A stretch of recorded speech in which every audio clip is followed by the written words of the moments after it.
Hello dear students. बच्चों, हम लोग सरफेस केमिस्ट्री चैप्टर में एडजॉर्प्शन पीछे फिनिश कर चुके हैं, कैटालाइसिस भी हमारा ख़त्म हो चुका है और कोलाइड्स भी हम लोग शुरू कर चुके थे। ठीक है, कोलाइड्स में हम लोग कोलाइडल सोल्यूशन या कोलाइड्स का क्लासिफिकेशन पीछे स्टडी कर चुके हैं। अभी इस वीडियो में हम लोग कोलाइडल सोल्यूशन का प्रिपरेशन का मेथड पढ़ेंगे कि कोलाइडल सोल्यूशन के प्रिपरेशन के कितने मेथड हैं, किस प्रकार से हम कोलाइडल सोल्यूशन को बना सकते हैं। ठीक है, तो चलिए आइए इस पर हम डिस्कस करें। सबसे पहले कि कोलाइडल सोल्यूशन के क्लासिफिकेशन में पीछे हम लोग पढ़े थे लायोफिलिक कोलाइड और लायोफोबिक कोलाइड। ठीक है ना, तो लायोफिलिक कोलाइड को ज़रा याद कीजिए। उसके प्रिपरेशन में हमने क्या बताया था कि लायोफिलिक कोलाइड जो है ना, बहुत आसानी से सिंपली हम लोग सब्सटेंस को डिस्पर्सन मीडियम में मिला करके मिक्सिंग करके बना सकते हैं। लायोफिलिक कोलाइड बनाने का कोई स्पेशल मेथड नहीं था, सिंपली डिस्पर्स्ड फेज और डिस्पर्सन मीडियम को एक दूसरे में मिक्स करा करके हम लायोफिलिक कोलाइड बना सकते हैं। लेकिन लायोफोबिक कोलाइड में हम लोगों ने क्या पढ़ा था कि लायोफोबिक कोलाइड को हम लोग सिंपली सब्सटेंस को डिस्पर्सन मीडियम में मिला करके नहीं बना सकते हैं, बल्कि उसके बनाने का कुछ स्पेशल मेथड्स है। इस वीडियो में बेटा हम लोग मेनली लायोफोबिक है ना, लायोफोबिक कोलाइड, उसके ही प्रिपरेशन का मेथड हम लोग पढ़ेंगे। ठीक है, तो प्रिपरेशन ऑफ कोलाइडल सॉल्ट, उस कोलाइडल सॉल्ट में भी मेनली लायोफोबिक सॉल्ट। ठीक है, तो देखो, तो इसमें मेनली दो मेजर है मेथड, दो मेथड है मेनली। एक कहलाता है हमारा डिस्पर्सन या डिसइंटीग्रेशन मेथड और दूसरा मेथड है कंडेंसेशन या एग्रीगेशन मेथड। ठीक है, हम लोग पहले यहाँ पर डिस्पर्सन और डिसइंटीग्रेशन मेथड को पढ़ेंगे। तो वही लिखा हुआ फर्स्ट में डिस्पर्सन और डिसइंटीग्रेशन मेथड। ठीक है, अब डिसइंटीग्रेट करने का मतलब क्या होता है, डिस्पर्स करने का क्या मतलब होता है कि बड़े से पार्टिकल को छोटे छोटे पार्टिकल में तोड़ देना है। ठीक है, तो इस मेथड में हम लोग वैसे सारे मेथड्स को स्टडी करेंगे जिसमें बिग साइज पार्टिकल जो होगा, जो सस्पेंशन के साइज का पार्टिकल होगा सब्सटेंस का, उसको इस प्रकार से तोड़ देना है या छोटे छोटे पार्टिकल्स में तोड़ देना है, डिस्ट्रॉय कर देना है उसे, कि वो टूट करके कोलाइडल साइज में आ जाना चाहिए। अब मान लो कि कोलाइडल पार्टिकल का साइज ये है, इमेजिन करो, और जो जिसका हम कोलाइडल सॉल्यूशन बनाने वाले हैं उसके पार्टिकल का साइज बड़ा है। अब बड़ा साइज पार्टिकल है तो क्या करोगे उसे? ठीक है, उसको छोटे छोटे पार्ट में तो तोड़ेंगे ना। जैसे देखते हैं रेल का पटरी है, वहाँ छोटे छोटे पत्थर्स, बहुत सारे पत्थर जो है वहाँ पर रखे रहते हैं, स्टोन्स होते हैं ना रखे हुए। अब बड़े बड़े पहाड़ उठा के तो वहाँ नहीं डाल दिए जाते हैं। वो स्टोन्स कहाँ आता है? जब हम बड़े बड़े पहाड़ को डायनामाइट लगा के तोड़ते हैं छोटे छोटे पीसेज में, देन उसको फिर पटरी के पास हम लोग रखते हैं। इसका कोई यहाँ उदाहरण नहीं है, हम जस्ट ये बता रहे हैं कि कोलाइडल पार्टिकल का एक अपना साइज होता है और बिग साइज पार्टिकल को हम छोटे छोटे पार्ट में तोड़ करके कोलाइडल साइज में लाएंगे और उसका कोलाइडल सॉल्यूशन बनाएंगे। जैसे उदाहरण बताते हैं, देखो ये कि घर में हम लोग जो गेहूँ व्हीट पिसवा कर लाते हैं, आटा बनता है, तो क्या हम लोग गेहूँ तो नहीं खाते हैं या उसी का रोटी तो नहीं बनाते हैं? उसको पहले हम लोग छोटे छोटे पीसेज में डस्ट में तोड़वा देते हैं, है ना। और देखो, अगर वो आटा जो है ना, अगर वो बहुत महीन जितना हम लोग खाते हैं, अगर उससे भी बहुत छोटा कर दिया जाए तो भी रोटी बनाने में मुश्किल हो जाएगा। एक उसके पार्टिकल का साइज होता है। ठीक है, तो मान लो वो कोलाइडल साइज है, सपोज कर लो, तो व्हीट बड़े बड़े साइज का था, उसको क्या किया गया, जो मिल होता है जहाँ हम लोग आटा पिसाते हैं, एक मिल होता है, वहाँ पर उस मिल में देखते होंगे ऊपर से गेहूं को डाल दिया जाता है और उस मिल के अंदर बहुत बड़ा जो है ना डिस्क लगा रहता है जो अपोजिट डायरेक्शन में घूमता है और उसके बीच में गेहूं जो है हमारा पिसा जाता है और पिस करके वो बगल से निकल जाता है। अगर आप पुराने ज़माने में किसी घर में गए होंगे या आपके घर में भी देखिएगा, जाता समझते हैं, पुराने ज़माने में आज से 25, 30, 40 साल पहले घर की महिलाएं सब जो है ना, मिल नहीं था, आटा मिल में नहीं पिसाते थे, घर में ही लोग आटा पीसते थे। ठीक है, तो जस्ट सेम वही बात समझो जैसे जाता जो होता है ना, उसमें देखते हैं 2 डिस्क बड़ा सा रहता है, एक नीचे रहता है, एक ऊपर रहता है। ऊपर वाले को ऐसे घुमाया जाता है, ठीक है, हाथ से ऐसे पकड़ के, उसमें रहता है पकड़ने के लिए लकड़ी लगा हुआ, उसको ऐसे घुमाते हैं। और आप देखते होंगे कि उसके बीच में हम लोग गेहूँ हो या चना हो या मकई हो, कुछ भी उसमें डालते हैं और फिर ऐसे उसको घुमाया जाता है। और वो गेहूँ है, मकई है, चना जो भी हो, धीरे धीरे देखिए और डिस्क के बीच में पीस करके बहुत महीन हो जाता है और डिस्क के बीच से वो निकल करके साइड में गिरने लगता है।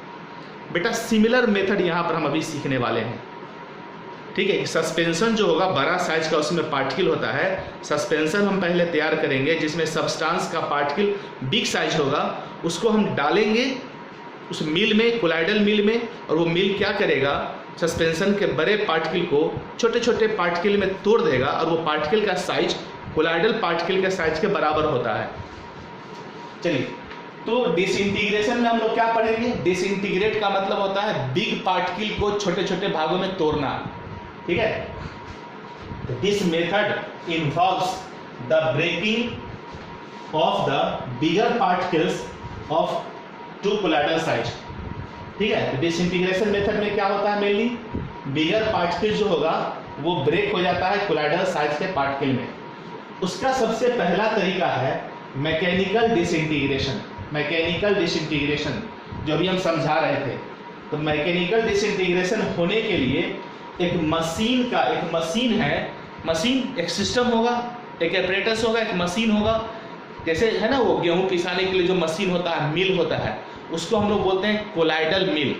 गेहूं पीसने वाले मशीन को नहीं, यहाँ जो कोलाइडल सॉल्यूशन बनाएंगे ना, इसमें जो मशीन का इस्तेमाल किया जाएगा उसको बोलते हैं कोलाइडल मिल, ठीक है। अब आओ, इस कोलाइडल मिल में क्या होता है ना कि स्टील का 2 सर्कुलर बड़ा बड़ा डिस्क होता है, डिस्क, और वो दोनों डिस्क एक दूसरे के ऊपर होते हैं।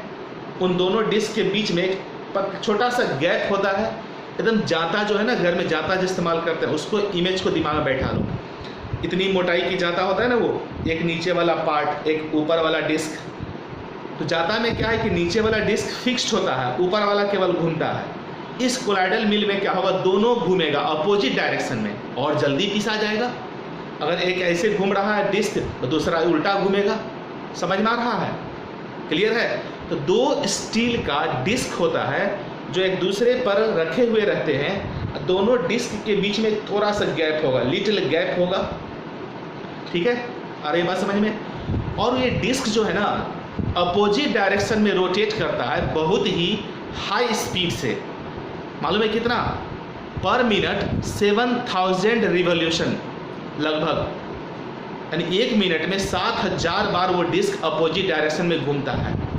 अब हम लोग क्या करते हैं, सस्पेंशन तैयार करते हैं। जो सब्सटेंस है ना, जिसको हमको कोलाइडल सॉल्यूशन तैयार करना है, पहले उसका सस्पेंशन तैयार होगा। सस्पेंशन मीन्स जिसमें बड़े साइज के पार्टिकल होंगे उसको सस्पेंशन बोलते हैं। उस सस्पेंशन को हम लोग क्या करते हैं, उस कोलाइडल मिल में ऊपर से डालते हैं। देखो यहाँ पर एक तरह से समझो फ्लास्क या कोन लगा हुआ है, उस कोन की मदद से हम सस्पेंशन को इसमें डालेंगे। अब ये 2 हमारा जो है ना, ये देख रहे हैं यहाँ पर, ये 2 स्टील डिस्क, 2 डिस्क यहाँ लगा हुआ है। ये पूरा डिस्क है, ये एक डिस्क हुआ, ये दूसरा डिस्क हुआ, इसके बीच में थोड़ा सा गैप है। अब सस्पेंशन इसमें गिरेगा, अब ये दोनों डिस्क चलेगा, अपोजिट डायरेक्शन में घूमेगा, 7000 बार 1 मिनट में घूम जाता है। वो होगा क्या, अब ये सस्पेंशन इसमें गिरा, अब वो सस्पेंशन इसके बीच में पिसने लगा, इसके बीच में वो पिसा गया, छोटे छोटे पार्टिकल में टूट गया। अब टूट करके वो फिर बाहर निकल जाएगा, उसी को बोलते हैं डिस्चार्ज हो गया। डिस्चार्ज मीन्स ये नहीं कि बैटरी यहाँ चार्ज था, डिस्चार्ज हो गया।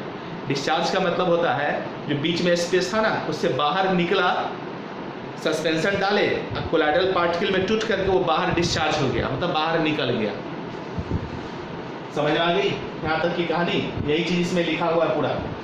अब ये जो यहाँ कोलाइडल पार्टिकल बनेगा, कोलाइडल सॉल्यूशन जो तैयार होगा मिल में पीसने के बाद, ठीक है, मिल में पिसाने के बाद वो कोलाइडल सॉल्यूशन या उसके पार्टिकल इतने छोटे छोटे हो जाते हैं कि जो कोलाइडल पार्टिकल का साइज होता है ना, उसी साइज में ये टूट जाता है। सस्पेंशन का पार्टिकल कोलाइडल पार्टिकल के साइज में इस मिल में टूट जाता है वो, ठीक है। तो इस मेथड का इस्तेमाल हम लोग मेनली लुब्रिकेंट समझता है, स्नेहक हिंदी में बोलते हैं उसे, ग्रीस या मोबिल, देखता है ना चेन में या बड़े बड़े मशीनरी सब्सटेंस में हम लोग ग्रीस या मोबिल का इस्तेमाल करते हैं, उसे लुब्रिकेंट कहा जाता है। ठीक है, तो जो मैकेनिकल डिसइंटीग्रेशन मेथड है, इस मेथड से मेनली हम लोग लुब्रिकेंट या प्रिंटिंग इंक समझता है, जो इंक होता है ना जिससे पेपर पर या अखबार पर प्रिंटिंग किया जाता है, लेटर प्रिंट जो होते हैं, प्रिंटिंग इंक का फॉर्मेशन होता है, प्रिपरेशन किया जाता है। यानी मैकेनिकल डिसइंटीग्रेशन मेथड से लुब्रिकेंट और प्रिंटिंग इंक का प्रिपरेशन किया जाता है, और लुब्रिकेंट और प्रिंटिंग इंक को स्टेबल करने के लिए, स्टेबल मीन्स क्या कि जो इस मेथड से हम बनाएंगे कोलाइडल सॉल्यूशन, उसको स्टेबल भी करना होता है। स्टेबल करने का मतलब ये नहीं कि अब कोलाइडल सॉल्यूशन तैयार हो गया और वो सारा का सारा पार्टिकल मालूम पड़ा कुछ देर में जा करके टैंक के बॉटम में सेट हो गया, ऐसा नहीं होना चाहिए।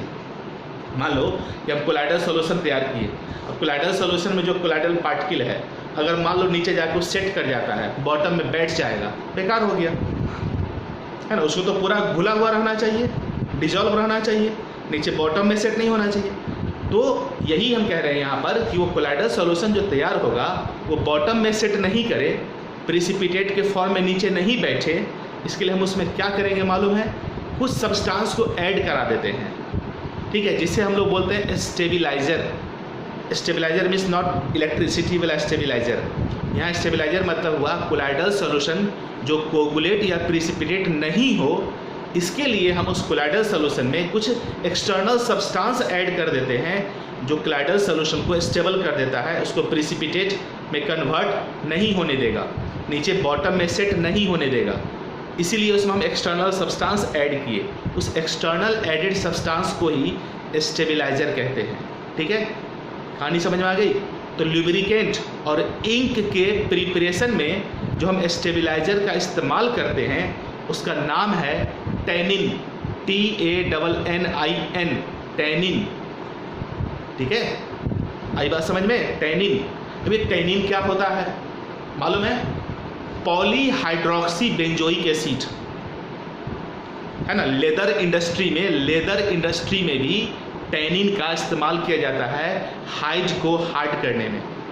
यानी जो चमड़े होते हैं ना एनिमल्स का हाइड, जो खाल होता है, ठीक है, उसको हार्ड करने के लिए, चूँकि लेदर बनाना है या बैग्स बनाने हैं, शूज बनाने हैं उस लेदर का, उसको हार्ड करने के लिए टैनिन का इस्तेमाल किया जाता है जो कि पॉलीहाइड्रोक्सी बेंजोइक एसिड होता है। ठीक है, इसी का इस्तेमाल हम यहाँ पर करते हैं, टैनिन का। क्यों करते हैं, ताकि लुब्रिकेंट या जो प्रिंटिंग इंक हो वो स्टेबल कोलाइडल सॉल्यूशन बना सके। ठीक है, इसलिए इसमें हम टैनिन मिलाते हैं। हो गया, ये एक मेथड खत्म हो गया। चलो इसको एक बार पढ़ लेते हैं हम लोग। Mechanical disintegration, it is carried out in a machine called colloidal mill. It consist of 2 steel disc. Colloidal mill में 2 स्टील डिस्क होता है, with a little gap in between, उसके बीच में थोड़ा सा गैप होगा, and capable of rotating in the opposite direction at a very high speed. और वो दोनों जो डिस्क होगा अपोजिट डायरेक्शन में बहुत ही हाई स्पीड से घूमता है। कितनी बार, अबाउट 7000 रिवॉल्यूशन पर मिनट। हो गया।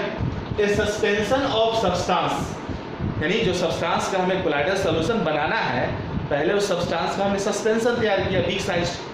अब उस सब्सटेंस के सस्पेंशन को हम इस कोलाइडल मिल में इंट्रोड्यूस करेंगे। ठीक है, उस सस्पेंशन पार्टिकल का जो बड़ा साइज होता है, जैसे ही उसको डालेंगे हम कोलाइडल मिल में, क्या करेगा ना, कोलाइडल मिल उसको पीस करके कोलाइडल साइज में तोड़ करके छोटा छोटा कर देगा। ठीक है, यहाँ तक कहानी समझ में आ गई। A stabiliser is often used to stabilise a colloidal solution. Colloidal solution को स्टेबिलाइज करने के लिए हम लोग अक्सर, हाँ यानी प्रायः कहो, उसमें हम लोग कोई एक्सटर्नल सब्सटेंस निश्चित रूप से ऐड करते हैं, उस एडेड सब्सटेंस को स्टेबिलाइजर कहा जाता है। ठीक है, और इस मैकेनिकल डिसइंटीग्रेशन मेथड से हम लोग लुब्रिकेंट और प्रिंटिंग इंक को बनाते हैं। किसको बनाते हैं, लुब्रिकेंट और प्रिंटिंग इंक बनाने के लिए हम लोग मैकेनिकल डिसइंटीग्रेशन मेथड का इस्तेमाल करते हैं।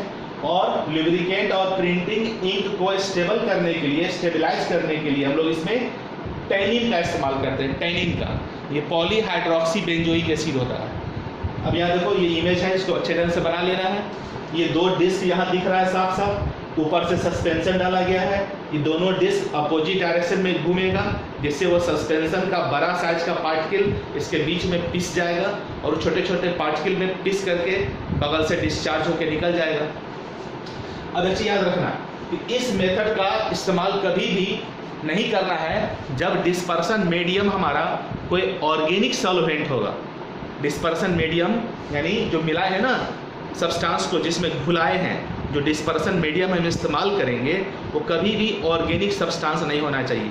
अगर ऑर्गेनिक सब्सटेंस है तो उस मेथड का इस्तेमाल कभी भी ये वाला अप्लाई नहीं कीजिएगा। मैकेनिकल मशीन उसे में उसको पीसने का ज़रूरत नहीं है, समझ गए। ऑर्गेनिक सॉल्वेंट अगर इस्तेमाल होता है, ऑर्गेनिक डिस्पर्सन मीडियम, उसको हम इस मेथड से कोलाइडल सॉल्यूशन नहीं बनाएंगे। That's it. चलो जल्दी से फटाक से नोट कर लो, हम दूसरा मेथड पढ़ेंगे।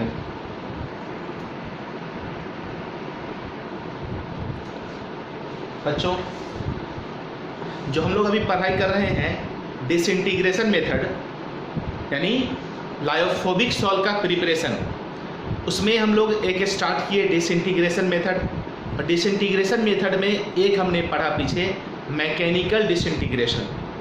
मैकेनिकल डिसइंटीग्रेशन से हम लोग मेनली क्या तैयार किए थे, लुब्रिकेंट का कोलाइडल सॉल्यूशन यानी लुब्रिकेंट या प्रिंटिंग इंक, और उसको स्टेबलाइज करने के लिए हम लोगों ने उसमें जो सब्सटेंस ऐड किया जिसे स्टेबलाइजर बोलते हैं, वो सब्सटेंस का नाम है टैनिन। ठीक है, वो हमारा उसमें कोलाइडल मिल था, मिल में पिसा गया, सस्पेंशन बड़े साइज का पार्टिकल पिस करके कोलाइडल सॉल्यूशन के पार्टिकल साइज में चला आया। ये दूसरा मेथड है देखो, यानी डिसइंटीग्रेशन मेथड का ही एक हम लोग पढ़े पीछे मैकेनिकल डिसइंटीग्रेशन, और यहाँ हमारा ये दूसरा है इलेक्ट्रो डिसइंटीग्रेशन। इसे हम लोग ब्रेडिग आर्क मेथड भी बोलते हैं, ब्रेडिग आर्क मेथड। अब इसमें क्या होता है वो समझो। एक बड़ा सा टैंक देखते रहो रखा हुआ है, और इस टैंक के अंदर एक छोटा सा कंटेनर रखा हुआ है, और उस कंटेनर में आप देख रहे हैं डॉट डॉट डॉट बना हुआ है, जो हमारा डिस्पर्सन मीडियम होगा। छोटे से कंटेनर में डिस्पर्सन मीडियम है रखा हुआ, ठीक है। अब उस डिस्पर्सन मीडियम में यहाँ मेटल का रॉड डाला हुआ है। अब ये मेटल का रॉड सिल्वर का हो सकता है, दोनों गोल्ड का हो सकता है, प्लेटिनम का हो सकता है, ठीक है। तो बेटा यहाँ पर ये बात निकल कर आई कि ये जो मेथड अभी बोर्ड पर लिखा हुआ इलेक्ट्रो डिसइंटीग्रेशन मेथड, इस मेथड से हम लोग गोल्ड सॉल्व, सिल्वर सॉल्व या प्लेटिनम सॉल्व का प्रिपरेशन करेंगे। पीछे मैकेनिकल डिसइंटीग्रेशन से हम लोगों ने लुब्रिकेंट और प्रिंटिंग इंक का प्रिपरेशन किया था। इस मेथड से हम लोग मेटेलिक सॉल्व का फॉर्मेशन करेंगे। इसके लिए एक बड़ा सा आइस बाथ लिया गया है।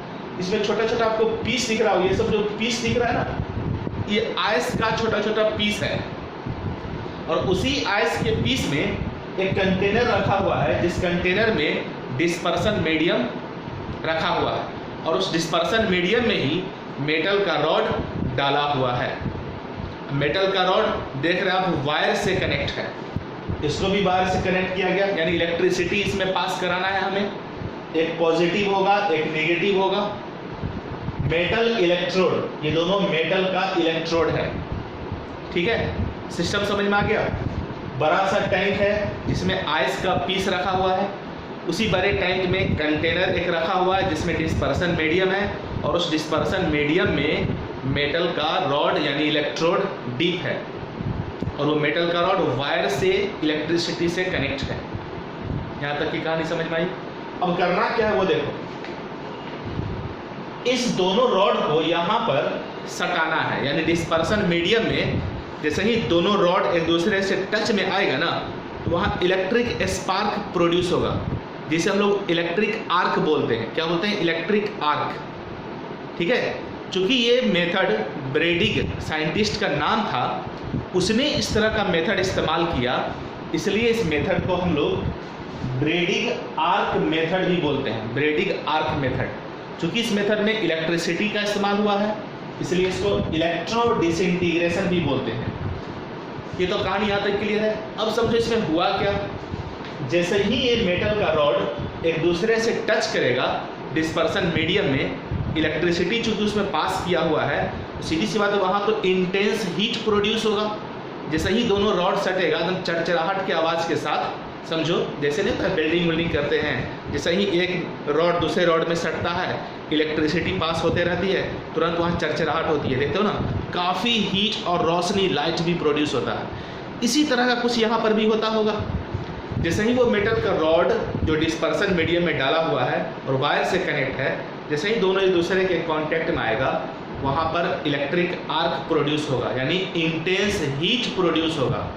वो इंटेंस हीट यानी काफ़ी ज़्यादा मात्रा में वहाँ पर हीट का प्रोडक्शन होगा। ठीक है, अब वो हीट जो प्रोड्यूस होगा क्या करेगा मालूम है, इस मेटल के रॉड को वेपर में कन्वर्ट कर देगा, सॉलिड से डायरेक्ट वेपर में कन्वर्ट कर देगा। ठीक है, अब वेपर में जैसे ही वो कन्वर्ट होगा तो अब ये आइस जो है ना, आइस बाथ जो रखा हुआ है, वो आइस बाथ क्या करेगा पता है, उस वेपर को तुरंत ठंडा कर देगा। रॉड क्या किया, इंटेंस हीट प्रोड्यूस किया, जैसे वो मेटल का रॉड वेपर में कन्वर्ट हुआ, आइस का वहाँ क्या काम था, वेपर जो बना उसको फिर से कंडेंस कर देना वेपर को। ठीक है, तो इस प्रकार से ये जो डिस्पर्सन मीडियम है उसमें इस मेटल का वेपर जाएगा और वो वेपर जो है इस आइस के द्वारा कंडेंस हो जाएगा उस डिस्पर्सन मीडियम में। रॉड को हटा लीजिए, इस कंटेनर को निकाल लीजिए, उस कंटेनर में डिस्पर्सन मीडियम है और जो रॉड के इंटेंस हीट से वेपर प्रोड्यूस हुआ था और वेपर फिर आइस के द्वारा कंडेंस हो गया, वो कंडेंस्ड सॉल्यूशन हमारा तैयार हो जाएगा उस मेटल रॉड का। छोटे से कंटेनर में कंडेंस्ड सॉल्यूशन तैयार हो गया, मेटल वेपर में कन्वर्ट हुआ, उस वेपर को ये आइस क्या किया, कंडेंस कर दिया, तो वो एक तरह से कोलाइडल सॉल्यूशन तैयार हुआ। इसमें दोनों काम हुआ, मेटल रॉड डिसइंटीग्रेट भी हुआ, सॉलिड से वेपर में चेंज हुआ और उसमें कंडेंसेट भी हुआ है। यानी एक ऐसा प्रोसेस है ये जिसमें डिसइंटीग्रेशन भी हुआ है, कंडेंसेशन भी हुआ है, मेटल रॉड सॉलिड से वेपर में चेंज भी हुआ है और आइस के द्वारा फिर उसका कंडेंसेशन भी हुआ उस वेपर का। ठीक है, यहाँ तक की कहानी, सॉल्यूशन तैयार हो गया हमारा। इसमें कैसा सॉल्यूशन तैयार होगा, metallic solve, metallic colloidal solve, silver solve, gold solve, platinum solve, इस मेथड से तैयार होगा। ठीक है, और मजे की बात यह है कि जो कोलाइडल सॉल्व बनेगा, जैसे पीछे हम लोग लुब्रिकेंट या प्रिंटिंग इंक बनाए थे तो उसको स्टेबल करने के लिए उसमें टैनिन का इस्तेमाल किया गया था। यहाँ भी जो यहाँ कोलाइडल सॉल्यूशन हमारा तैयार होगा, इसको भी स्टेबलाइज करने के लिए इसमें हम लोग पोटेशियम हाइड्रोक्साइड मिला देते हैं। तो इस तरह का जो मेटेलिक सॉल्व हमारा तैयार होगा, इसका स्टेबलाइजर का क्या नाम हो गया, पोटेशियम हाइड्रोक्साइड, याद रखना है। इलेक्ट्रो डिसइंटीग्रेशन मेथड से हम लोग मेटेलिक सॉल्व बनाते हैं, mainly gold solve, silver solve, platinum solve, और इस सॉल्व को स्टेबलाइज करने के लिए इसमें हम लोग पोटेशियम हाइड्रोक्साइड का इस्तेमाल करते हैं स्टेबलाइजर के रूप में। और पूरा ऑपरेटर्स आपको दिख रहा है यहाँ क्या क्या हुआ होगा, बस यही कहानी इसमें लिखा हुआ है। पढ़ लेते हैं एक बार। This method is used to obtaining colloidal sols of metals such as gold, silver, platinum. यानी इस मेथड का इस्तेमाल हम लोग मेनली मेटेलिक सॉल्व को बनाने में करते हैं। In this method an electric arc is struck between two metallic electrodes immersed in a dispersion medium. ये डिस्पर्सन मीडियम में दो मेटेलिक इलेक्ट्रोड इमर्ज्ड है, डाला हुआ है। जब ये दोनों मेटेलिक रॉड एक दूसरे से यहाँ स्ट्रक होगा, टकराएगा, तो इंटेंस हीट प्रोड्यूस होगा, इलेक्ट्रिक आर्क प्रोड्यूस होगा। उस इलेक्ट्रिक आर्क से काफी मात्रा में हीट प्रोड्यूस होगा। वो हीट इस मेटेलिक रॉड के सॉलिड को वेपर में डायरेक्ट कन्वर्ट कर देता है और ये आइस जो है उस वेपर को कंडेंस करके कोलाइडल सॉल्यूशन बना देता है उस डिस्पर्सन मीडियम में। ये कहानी यहाँ यही लिखी हुई है, इसको पढ़ लेना है।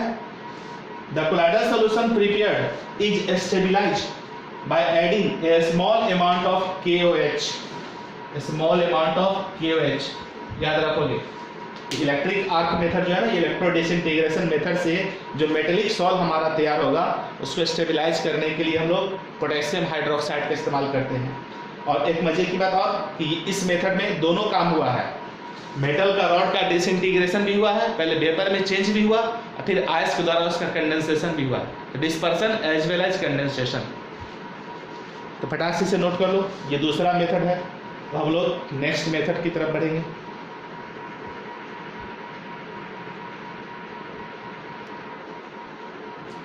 तो बच्चों ये हमारा तीसरा मेथड है लायोफोबिक सॉल्व बनाने का, ठीक है। तीसरा मेथड कहने का मतलब कि जैसे हमें अभी जो इस वीडियो में पढ़ाई कर रहे हैं वो तो हम पढ़ रहे हैं लायोफोबिक सॉल्व का प्रिपरेशन। उसमें फर्स्ट हमने लिखा था डिसइंटीग्रेशन या डिस्पर्सन मेथड, ठीक है। डिस्पर्सन या डिसइंटीग्रेशन मेथड में क्या होता है, डिसइंटीग्रेशन मीन्स क्या, बिग साइज पार्टिकल को हमें डिसइंटीग्रेट करके कोलाइडल पार्टिकल के साइज में तोड़कर लाना है। उसमें दो मेथड हम लोग पीछे पढ़े, एक तो पढ़े मैकेनिकल डिसइंटीग्रेशन और एक पढ़े हम लोग पीछे इलेक्ट्रो डिसइंटीग्रेशन। तीसरा हम लोग अभी पढ़ेंगे पेप्टाइजेशन, यानी डिसइंटीग्रेशन मेथड में तीन पढ़ना है हम लोग को, मैकेनिकल डिसइंटीग्रेशन, इलेक्ट्रो डिसइंटीग्रेशन और पेप्टाइजेशन। तो अभी हम लोग डिसइंटीग्रेशन मेथड का तीसरा टाइप पढ़ रहे हैं, पेप्टाइजेशन। अब ये पेप्टाइजेशन क्या होता है, ठीक है, तो समझो पेप्टाइजेशन क्या होता है। सो पेप्टाइजेशन एक ऐसा प्रोसेस है जिस प्रोसेस के थ्रू हम लोग फ्रेशली प्रिपेयर्ड प्रिसिपिटेट, तीन वर्ड बोले, फ्रेशली प्रिपेयर्ड प्रिसिपिटेट, यानी फ्रेशली इसलिए बोल रहे हैं कि जस्ट तरोताज़ा, तुरंत रिसेंटली हम लोग प्रिसिपिटेट बनाएंगे और उसी प्रिसिपिटेट से हम लोग फिर कोलाइडल सॉल्यूशन तैयार करेंगे। कैसे करेंगे समझो। तो पेप्टाइजेशन को हम अभी डिफाइन कर रहे थे कि पेप्टाइजेशन एक वैसा प्रोसेस होता है जिसमें फ्रेशली प्रिपेयर्ड प्रिसिपिटेट को हम लेते हैं, एक कंटेनर में ले लिए, उसमें हम डिस्पर्सन मीडियम डाल देंगे, जिसके साथ प्रिपेयर्ड जो हुआ फ्रेशली प्रिपेयर्ड प्रिसिपिटेट जो हम बनाए उसको डिस्पर्सन मीडियम में डालेंगे, ठीक है। और उसी कंटेनर में हम थोड़ा सा अमाउंट इलेक्ट्रोलाइट का भी डाल देंगे, किसी सुइटेबल इलेक्ट्रोलाइट को उसमें हम डाल देंगे। तो उस कंटेनर में तीन चीज़ हो गया, freshly prepared precipitate, dispersion medium and some amount of electrolyte. अब क्या करना है, इस मिक्सचर को सेक करना है, झकझोरना है, हिलाना है, मिलाना है, सेकिंग करना है, ठीक है। इस सेकिंग से होगा क्या मालूम है, कोलाइडल सॉल्यूशन बन जाता है। बस यही पूरा प्रोसेस जो है ना बेटा पेप्टाइजेशन कहलाता है, ठीक है। Peptization is a process of converting A fresh precipitate, freshly prepared precipitate, ठीक है। यानी पेप्टाइजेशन एक वैसा प्रोसेस है जिस प्रोसेस के थ्रू फ्रेशली प्रिपेयर्ड प्रिसिपिटेट से हम लोग कोलाइडल सॉल्यूशन बनाएंगे।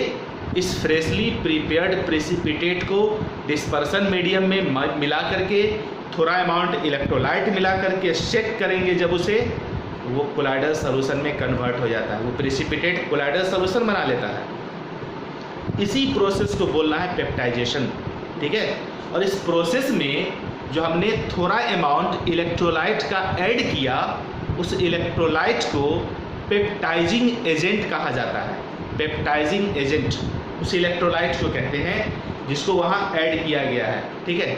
अब इसको ऐसे भी समझ सकते हो कि इलेक्ट्रोलाइट क्यों मिलाया गया, colloidal solution, stable colloidal solution बनाने के लिए। यानी ये पेप्टाइजिंग एजेंट जो है ना, इसको आप स्टेबिलाइजर भी बोल सकते हो, कि जो यहाँ पर बनेगा हमारा कोलाइडल सॉल्यूशन, उसको स्टेबल करने के लिए हम लोगों ने इसमें इलेक्ट्रोलाइट थोड़ा मिला के रखा था सेकिंग में, ठीक है। उससे स्टेबल कोलाइडल सॉल्यूशन प्राप्त होता है। इसे हम लोग यहाँ पर पेप्टाइजिंग एजेंट बोलते हैं उसे, इलेक्ट्रोलाइट को, ठीक है। समझ में आ गया। जैसे एक उदाहरण समझो, FeOH का होल 3 हमारा एक फ्रेशली प्रिपेयर्ड प्रिसिपिटेट है। फ्रेशली इसलिए बोलते हैं ना, जस्ट इसे तुरंत बनाएंगे, FeOH के होल 3 के प्रिसिपिटेट के रूप में हम बनाएंगे और तुरंत इसका कोलाइडल सॉल्यूशन हम तैयार कर लेंगे। इसलिए फ्रेशली ही लेना है। फ्रेश लेने से होगा क्या ना कि पेप्टाइजेशन का प्रोसेस आसान होता है, पेप्टाइजेशन कराने में आसानी होती है, इसलिए फ्रेशली प्रिसिपिटेट ही हम लेंगे। जैसे FeOH का होल 3 सॉल्व है, प्रिसिपिटेट है, ठीक है। अब हमें इसको कोलाइडल सॉल्यूशन में चेंज करना है। क्या करेंगे मालूम है, इसको डिस्पर्सन मीडियम में डाल दिए और उसमें हम FeCl3 ferric chloride as a peptising agent electrolyte के रूप में डाल दिए। बेटा समझो, एक है FeOH का होल 3, FeCl3, बुतलाना नहीं है। FeOH का होल 3 हमारा प्रेसिपिटेट है जिससे हम कोलाइडल सॉल्यूशन बनाएंगे, और इसमें जो इलेक्ट्रोलाइट हम ऐड किए हैं वो फेरिक क्लोराइड ऐड किए हैं, ठीक है। फेरिक क्लोराइड क्या है, पेप्टाइजिंग एजेंट है, इलेक्ट्रोलाइट है वो। और FeOH का होल 3 क्या है, फ्रेशली प्रिपेयर्ड प्रेसिपिटेट है। तो जब हम लोग FeOH के होल 3 के फ्रेशली प्रिपेयर्ड प्रेसिपिटेट को डिस्पर्सन मीडियम में डालकर थोड़ा सा उसमें FeCl3 भी डाल देंगे और उसको जब सेक करेंगे ना, तो रेडिश ब्राउन कलर का कोलाइडल सॉल्यूशन प्राप्त होता है, ठीक है। समझ में आ गई। देखो FeOH का होल 3 है, ये हमारा हो गया प्रेसिपिटेट, ये हमारा प्रेसिपिटेट है, अभी ये प्रेसिपिटेट है, ठीक है। इसको डाल दिए हम डिस्पर्सन मीडियम में, यहाँ कंटेनर टाइप हम बना दे रहे हैं, चलो ठीक है। और इसमें FeCl3 भी डाल दिए। अब इसको सेक किए, सेक करने से होगा क्या, ये FeOH का होल 3 छोटे छोटे भाग में टूट जाएगा। छोटे छोटे जो पीस है ना, ये FeOH का होल 3 ही है, ठीक है। छोटा छोटा जो स्फीयर दिख रहा है, ये बड़े स्फीयर का ही छोटा छोटा पार्ट हो गया। अब सेक करेंगे तो क्या होगा, टूटेगा। वो बड़ा सा प्रेसिपिटेट का जो पार्टिकल्स होगा ना, वो छोटे छोटे पार्टिकल में डिसोसिएट कर जाता है, और वो छोटा छोटा पार्टिकल ही कोलाइडल साइज के रेंज का होता है। अब देख रहे हो sir, plus plus plus plus क्या है, प्लस प्लस प्लस प्लस क्या है। देखो जो FeOH का होल 3 था ना, इसी के सरफेस पर ये FeCl3 डाले हैं, ये तो टूटेगा हमारा Fe3 प्लस और 3Cl माइनस में, क्योंकि ये तो इलेक्ट्रोलाइट है, ये पेप्टाइजिंग एजेंट है। इसी इलेक्ट्रोलाइट का जो Fe3 प्लस आयन होगा, Fe3 प्लस आयन उस इलेक्ट्रोलाइट का, वही प्लस आयन जो है ना, इस प्रेसिपिटेट के सरफेस पर एडजॉर्ब हो जाता है। Adsorb, not absorb, adsorb, adsorption, surface पर एडजॉर्प्शन होता है, ठीक है। अब आप सोचिएगा सर यही क्यों, बेटा इसके लिए लॉजिक है, याद रखना। FeOH का होल 3 में कौन सा, यहाँ Fe है, OH है, यहाँ Fe है और Cl है, ये प्रेसिपिटेट है, ये इलेक्ट्रोलाइट है। तो प्रेसिपिटेट और इलेक्ट्रोलाइट में जो कॉमन आयन होगा, वही कॉमन आयन जो है ना सरफेस पर एडजॉर्ब होता है। FeOH होल 3 और FeCl3 में कौन सा आयन आपको कॉमन दिख रहा है, Fe यहाँ भी है, Fe यहाँ भी है, ये तो हमारा प्रेसिपिटेट है। लेकिन इस इलेक्ट्रोलाइट का जो Fe3 प्लस आयन होगा, जो कॉमन है उसके इस आयन से, यही प्लस वाला आयन इस पर आकर के एडजॉर्ब हो जाता है। अगर मान लो ये, तो ये जो हुआ हमारा पॉजिटिवली चार्ज एडजॉर्ब हो गया, तो इसको हम क्या बोलेंगे, क्या बोलेंगे, पॉजिटिवली चार्ज कोलाइडल सॉल्यूशन। ये पॉजिटिव हो गया, पॉजिटिवली चार्ज सॉल्व कहलाएगा। ये FeOH का होल 3 पॉजिटिवली चार्ज सॉल्व है, याद कर लो। FeOH का होल 3 पॉजिटिवली चार्ज सॉल्व है, क्योंकि FeOH के होल 3 के प्रेसिपिटेट को कोलाइडल सॉल्यूशन में बदलने के लिए हमने उसको डिस्पर्सन मीडियम के साथ मिला करके थोड़ा सा उसमें हम डाल दिए पेप्टाइजिंग एजेंट के रूप में FeCl का होल 3।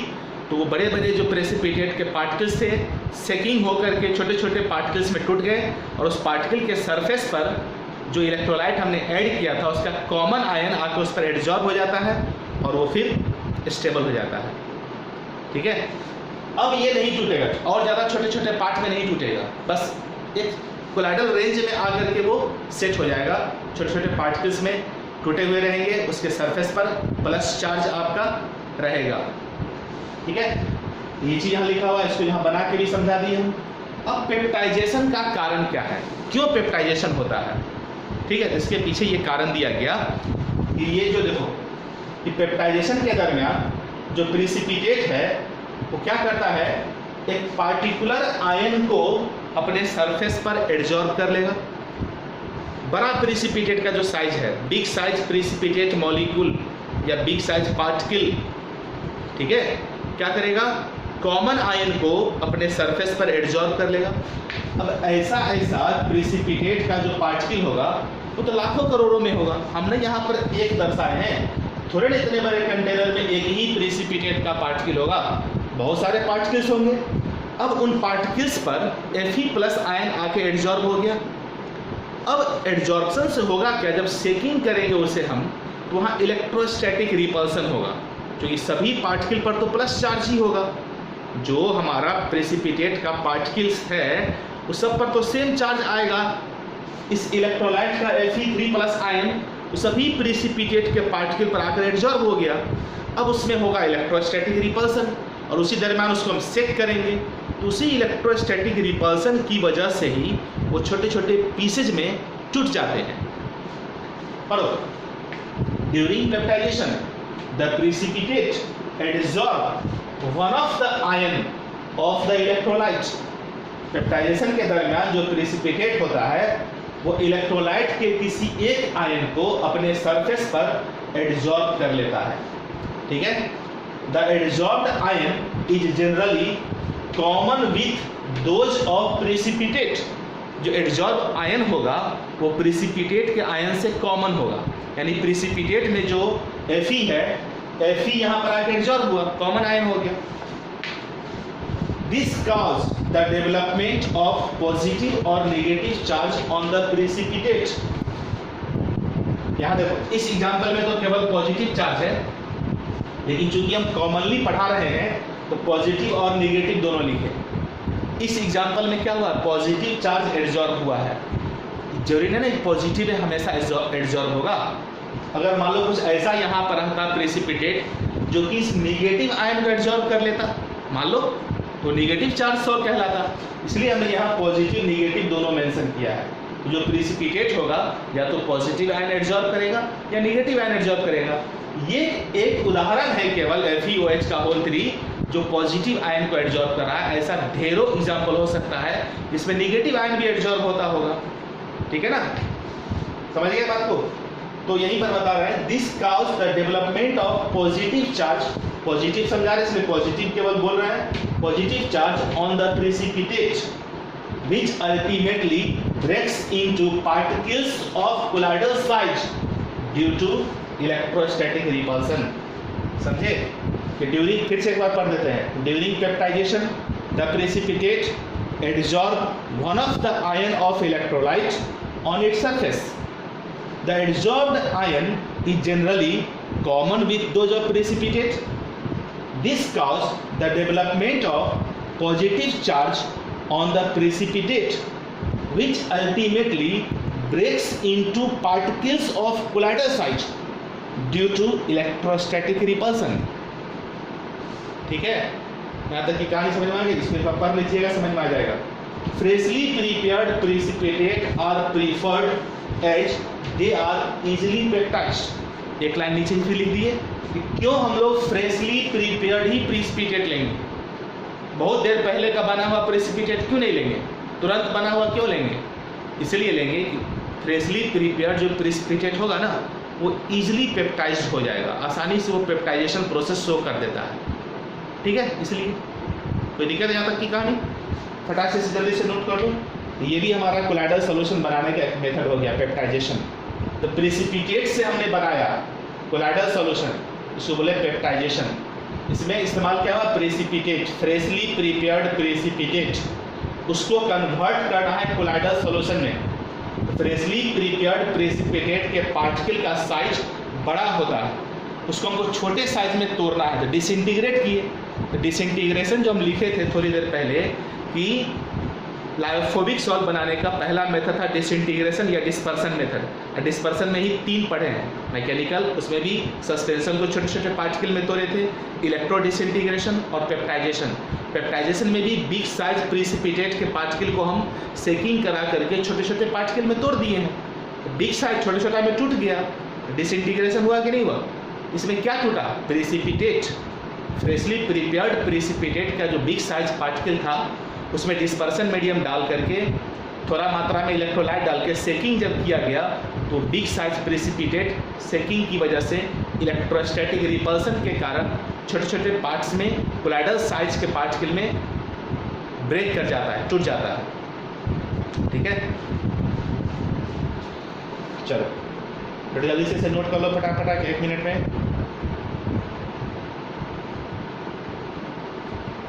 हो गया? चलिए बेटा इस वीडियो में इतना ही रहने दो। तो ये हमारा एक मेथड खत्म हो गया, डिसइंटीग्रेशन मेथड। ठीक है, यानी कहने का मतलब लायोफोबिक सॉल्व बनाने का जो डिसइंटीग्रेशन मेथड था, डिसइंटीग्रेशन में 3 मेथड है, ये तीनों मेथड खत्म। अब हम लोग दूसरा मेथड पढ़ेंगे, कंडेंसेशन और एग्रीगेशन मेथड। अभी डिसइंटीग्रेशन मेथड था, डिसइंटीग्रेशन मेथड में बड़े पार्टिकल को तोड़ के छोटा लाए हैं, और एग्रीगेशन मेथड में क्या होगा पता है? छोटे छोटे पार्टिकल को जोड़ करके कोलाइडल में लाएंगे। ठीक है, ये देखो, ये कोलाइडल पार्टिकल, ये छोटा ये बड़ा, ये है कोलाइडल पार्टिकल। अभी जो हम लोग पढ़े ना डिसइंटीग्रेशन में, बड़े पार्टिकल को तोड़ के छोटा में लाए हैं, ये हो गया डिसइंटीग्रेशन। और एग्रीगेशन में क्या होगा? छोटा छोटा पार्टिकल सब एग्रीगेट करके कोलाइडल पार्टिकल के साइज में लाएंगे। अभी जो हम 3 मेथड पढ़े ना, बड़े पार्टिकल को तोड़ के छोटा में लाए हैं, मीडियम साइज में, कोलाइडल साइज में। और एग्रीगेशन मेथड में क्या करेंगे? बहुत छोटे छोटे पार्टिकल को एग्रीगेट करा करके कोलाइडल साइज के रेंज में लाना होगा। यहाँ डिसइंटीग्रेट किया, वहाँ एग्रीगेट करेंगे। इस मेथड में हम अभी इस वीडियो में केवल डिसइंटीग्रेशन मेथड ही पढ़ा पाए। ठीक है, समय लगता है थोड़ा समझाने में, फिर आपको नोट करने में भी टाइम लगेगा। फिर नेक्स्ट वीडियो में हम आपको कंडेंसेशन मेथड या उसी को एग्रीगेशन मेथड भी बोलते हैं, उसके बारे में डिस्कशन करेंगे, जो लायोफोबिक सॉल्व बनाने का ही प्रिपरेशन का मेथड होगा, उसको बनाने का ही मेथड होगा, प्रिपरेट करने का। ठीक है, वेरी गुड। तो बेटा रूम पर बैठ करके अच्छा मौका मिला है हम लोगों को, खूब अच्छे ढंग से पढ़ाई कीजिए। ठीक है, और जो भी पीछे चैप्टर सब पढ़ाई हो चुकी है 12th का, उन सबको रिवाइज करते चलिए, है ना। और साथ ही साथ हम तो ये भी कहेंगे कि 11th को भी आप रिवाइज करिए। आपके 12th का जो आपको लेक्चर मिल रहा है ना, इसके पैरेलली 11th का भी लेक्चर चल रहा है, उसमें भी कई सारे चैप्टर ख़त्म हो चुके हैं। जैसे some basic concept of chemistry ख़त्म है, रिडॉक्स ख़त्म है, एटॉमिक स्ट्रक्चर ख़त्म है, स्टेट्स ऑफ मैटर चल रहा है, वो भी ख़त्म होने के कगार पर है। ठीक है, ये स्टेट्स ऑफ मैटर हम खुद ही पढ़ा रहे हैं 11th वाले के साथ, स्टेट्स ऑफ मैटर पढ़ा रहे हैं। ठीक है, तो पैरेलली हम आपके 12th के साथ साथ 11th का चल रहा है। अगर आप चाहते हैं 11th के वीडियो को देखना, आपके पास टाइम बचता है तो देख सकते हैं, नहीं देखना चाहते तो ऑलरेडी आप 11th में पढ़ाई कर चुके हैं, समय वहाँ बचा करके 11th को भी रिवाइज करते चलिए। क्योंकि 2021 में आप लोगों को एग्ज़ाम देना है, IIT का, JEE मेंस का, मेडिकल का, तो उसकी भी तैयारी होनी चाहिए ना। बोर्ड के लिए तो चलो ऐसे ही कहो 30% सिलेबस रिड्यूस कर दिया गया है, तो बहुत कम सिलेबस हो गया। लेकिन हम जो पढ़ा रहे हैं ना, आपको पूरा डिटेल पढ़ा रहे हैं, इसमें कोई बोर्ड नहीं है। जो पहले से हमारे पास सिलेबस निर्धारित था, हम उसी चीज़ को पूरा पढ़ा रहे हैं। आपके पास बोर्ड का रिड्यूस सिलेबस भेज ही दिया गया है, आप उस हिसाब से अपने आप को प्रिपेयर करिएगा बोर्ड के लिए। लेकिन जो बच्चे चाहते हैं कंपटीशन फेस करके कंपटीशन निकालना, वो पूरा थोरली अच्छे ढंग से पढ़ाई करेंगे। जैसे मान लो अभी हम सरफेस केमिस्ट्री पढ़ा रहे हैं, इसमें से भी कई सारे टॉपिक को हटा दिया गया होगा, लेकिन हम पढ़ाते जा रहे हैं। तो जो बच्चे बोर्ड की तैयारी कर रहे हैं स्पेशली ना, वो उन वीडियो को नहीं भी देखेंगे, नहीं भी पढ़ेंगे, उस टॉपिक को छोड़ भी देंगे तो कोई दिक्कत नहीं होगी। लेकिन जो कंपटीशन की तैयारी कर रहे हैं वो फुल्ली तैयारी करिए, आपको पूरा का पूरा वीडियो लेक्चर मिलेगा। ठीक है, ये सरफेस केमिस्ट्री ख़त्म होगा, इसके बाद फिर सॉलिड स्टेट हम स्टार्ट कर देंगे, हमारा फिजिकल केमिस्ट्री पूरा ख़त्म हो जाएगा। ठीक है, और ये बात समझ में। और पैरेलली आपको आशुतोष सर जो हैं वो ऑर्गेनिक पढ़ा ही रहे हैं, अपना ऑर्गेनिक उनका जीओसी खत्म होगा, तो मेन पार्ट ऑर्गेनिक केमिस्ट्री में जीओसी ही होता है। जैसे ही हमारा नोमेनक्लेचर, आइसोमेरिज्म और जीओसी खत्म होगा, समझो ऑर्गेनिक का 65% भाग खत्म हो गया, समझ गए। उसके बाद जो बचेगा हमारा है ना, वो छोटे छोटे चैप्टर्स बचेंगे, वो जल्दी जल्दी खत्म हो जाते हैं, दिक्कत नहीं है। फिर इनऑर्गेनिक भी हमारा आसानी से ख़त्म हो जाएगा, ठीक है। दिसंबर टिल हम लोग ने टारगेट रखा है कि अगर लॉकडाउन खुल गया तो भी ठीक है, नहीं खुला तो भी हम ऑनलाइन पूरे इस तरह पढ़ा करके ख़त्म कर देंगे, है ना। और जो भी डाउट हो, आपको बार बार इस चीज़ को हम कहते हैं, कोई भी डाउट हो तो आप शेयर कीजिए। जो भी ऐप्स आपके पास है, दिया गया ऐप, उस ऐप पर आप हमें अपने डाउट्स को भेजिए। किसी भी चैप्टर का थ्योरेटिकल डाउट हो, न्यूमेरिकल में डाउट हो, कहीं कॉन्सेप्ट में डाउट हो, तो आप निश्चित रूप से भेजिए, है ना। अब तो डाउट का लाइव क्लास भी आपका चल रहा है, ठीक है, तो वहाँ भी आप पूछ सकते हैं। क्लियर है। तो बच्चों, रूम पर बैठ करके मेहनत करना है खूब जम करके, है ना, और अच्छे ढंग से पढ़ाई करनी है, खूब मेहनत करो। Thank you. Okay, have a nice day.